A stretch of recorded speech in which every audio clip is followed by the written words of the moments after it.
वापस आए हुए हैं एक और एक्सप्लेनेशन के वीडियो के साथ। और आखरा आखिरी चैप्टर है 12th, मतलब और भी चैप्टर है 20 चैप्टर। आपके 8 to 10 चैप्टर्स है, उन सबको मैंने एक्सप्लेन कर दिया है। तो यहाँ आखिरी बचा है, तो इसे भी मैं एक्सप्लेन करके आपके चैप्टर्स ख़त्म हो जाएंगे। फिर एक और पोएम बचा है, उसे भी ख़त्म करने से आपका पूरा हिंदी टेक्स्ट बुक को मैंने एक्सप्लेन कर दिया, सिर्फ ग्रामर बचा है। तो यहाँ आखिरी चैप्टर है, बाकी जो बचे हैं उसमें मैंने ऑलरेडी एक्सप्लेन कर दिया है ऑलरेडी एक्सप्लेन। तो सिर्फ यही आखिरी बचा है। तो चले रोबोट। तो यहाँ 12 चैप्टर रोबोट है, इसे लिखा है प्रदीप मुखोपाध्याय आलोक जी ने।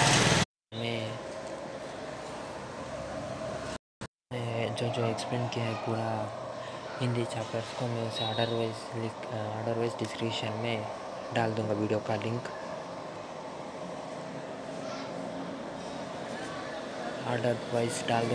लिंक। मेरे डिस्क्रिप्शन पे। तो चैप्टर का नाम भी लिख दूँगा, वहाँ पे आप पूरा टेक्स्ट बुक देख लेना सारा ख़त्म होने के बाद। तो चलिए चैप्टर की ओर चलते हैं। और मेरे इसका डिस्क्रिप्शन देखना मत भूलना। अगर आपको कुछ कन्फ्यूजन हो तो इसका डिस्क्रिप्शन में मैं दे दूँगा सारा वीडियोस का लिंक, और चैप्टर भी लिख दूँगा कौन कौन सा चैप्टर है। इससे आपको कोई भी कन्फ्यूजन नहीं होगा और आप आराम से पढ़ सकते हो। तो चलिए पहले चलते हैं। वर्षों से सक्सेना परिवार में काम कर रहा था साधोराम। अचानक एक दिन चलती बस से गिरकर उसे खतरनाक चोट आ गई। उसे अस्पताल में भर्ती करना पड़ा। सक्सेना परिवार बड़ा था। बेटे बेटियां नाती पोतों से घर में हमेशा रौनक और चहल पहल बनी रहती। साधोराम के अस्पताल पहुंचाने से सभी की तकलीफ बढ़ गई।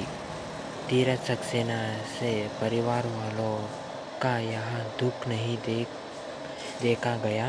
तभी परिवार के मुखिया के नाते उन्होंने कोई फैसला लिया।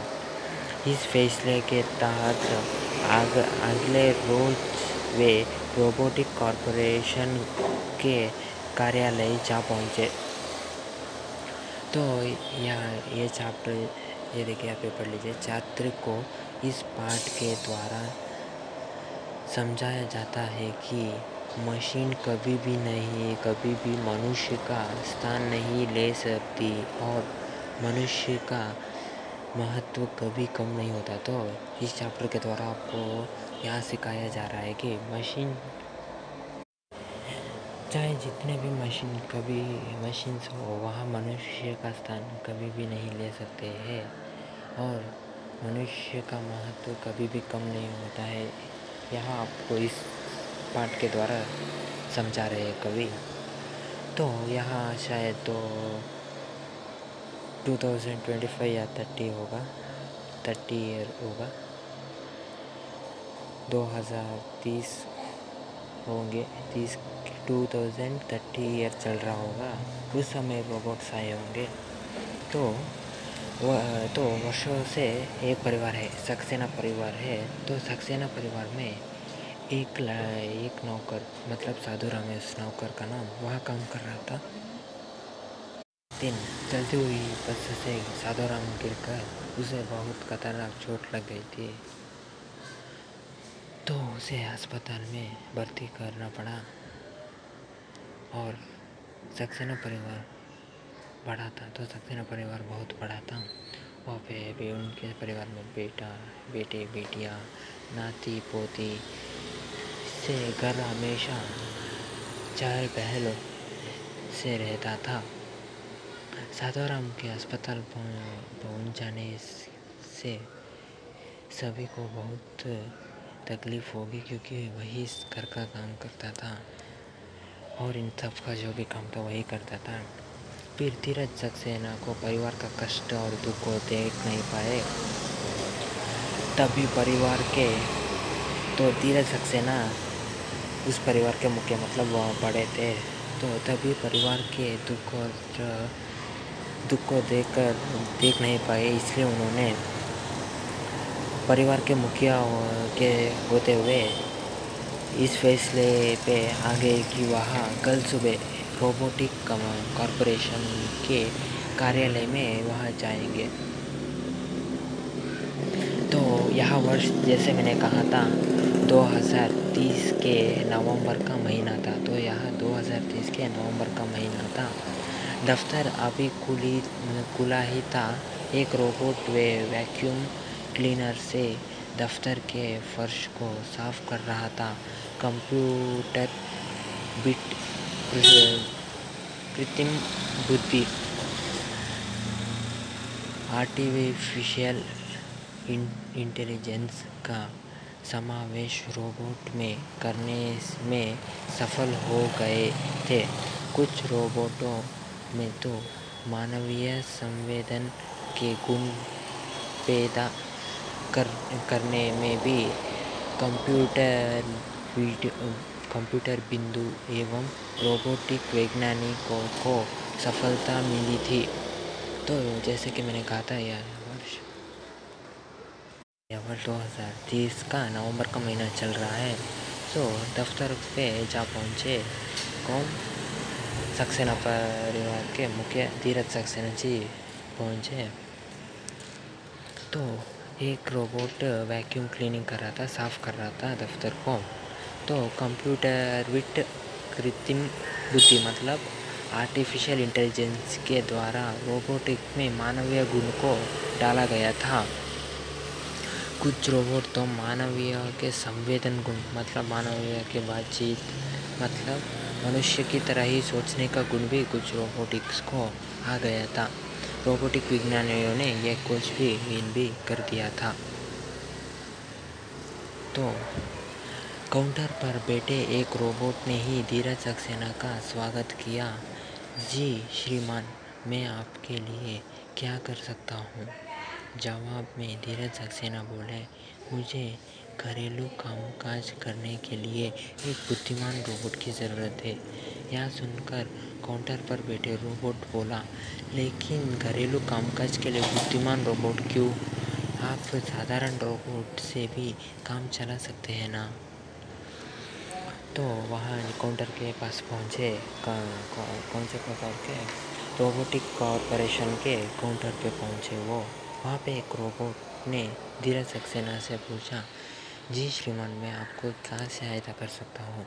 तो धीरज सक्सेना ने बोला, मुझे घरेलू काम करने के लिए एक बहुत बुद्धिमान रोबोट चाहिए। तो उस रोबोट ने पूछा संदेह से, यहाँ कैसे? घरेलू काम के लिए बुद्धिमान रोबोट की आवश्यकता क्यों है आपको? आप एक साधारण रोबोट से भी काम चला सकते हैं ना। तो दरअसल मुझे बुद्धिमान रोबोट चाहिए मेरे नाती पोती का होमवर्क कराने के लिए एवं वर्ड प्रोसेसर पर मेरे काम संभालने के लिए भी। तो धीरज सक्सेना बोलते हैं, क्यों नहीं? घरेलू काम करने के लिए बुद्धिमान रोबोट चाहिए क्योंकि उन्हें उनके नाती पोतियों का ध्यान रखने के लिए और उनका वर्ड प्रोसेसर पर भी काम करने के लिए इन्हें वहाँ रोबोट चाहिए। ठीक है, जैसे आपकी मर्जी।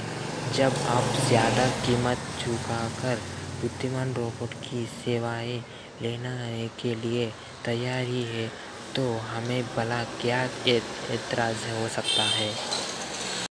तो रोबोट बोलता है, ठीक है, जैसे आपकी मर्जी। जब आप ज़्यादा पैसा देकर रोबोट लेना चाहते हैं तो मेरा क्या होगा? तो मुझे भला क्या एतराज़ होगा? तो रोबोट बोलता है। धीरज सक्सेना को यह रोबोट बहुत ही व्यवहार कुशल और चालाक लगा।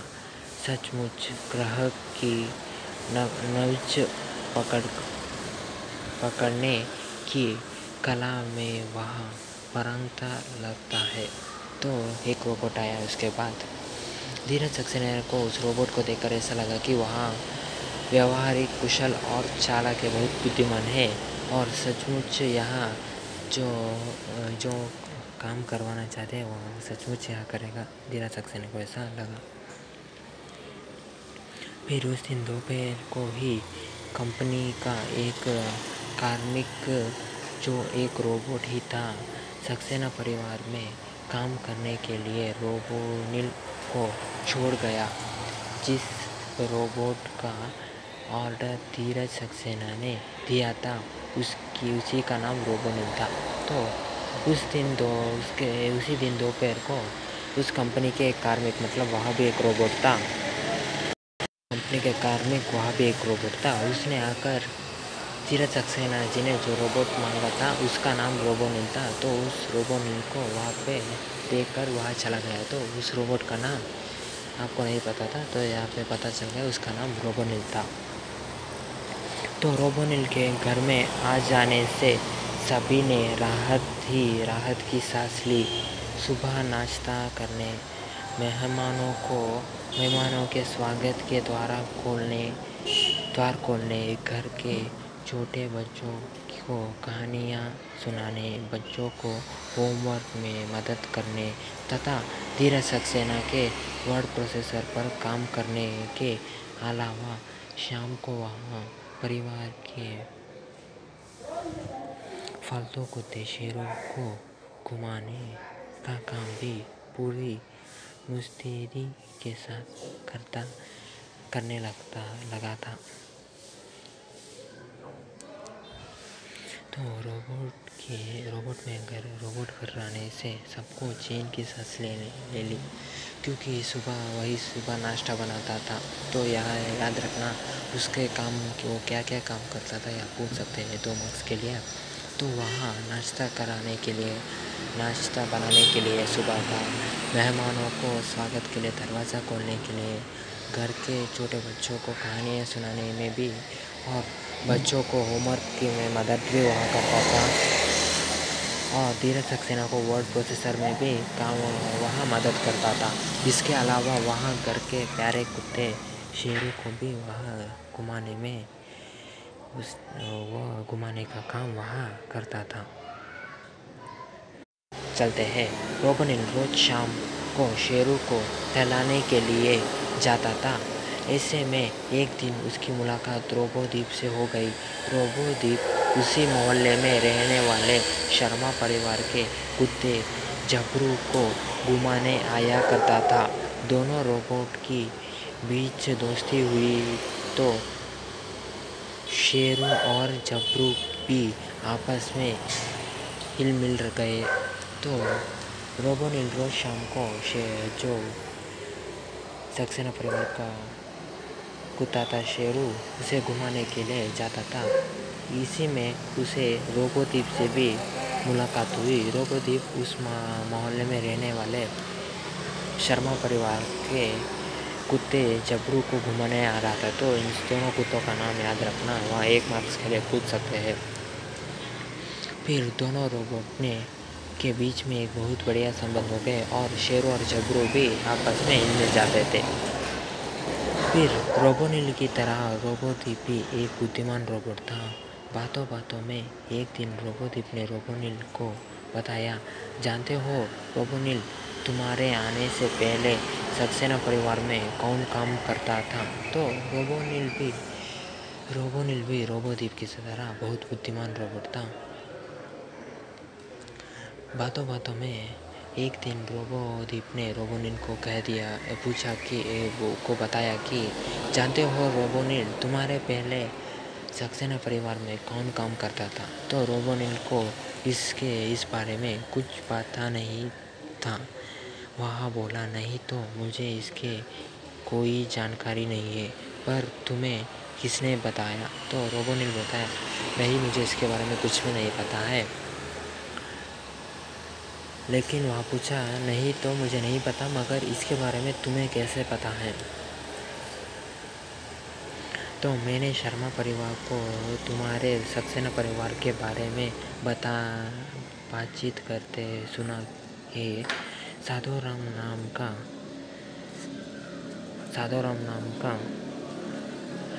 सेवक एक बस दुर्घटना में घायल होकर किसी अस्पताल में है।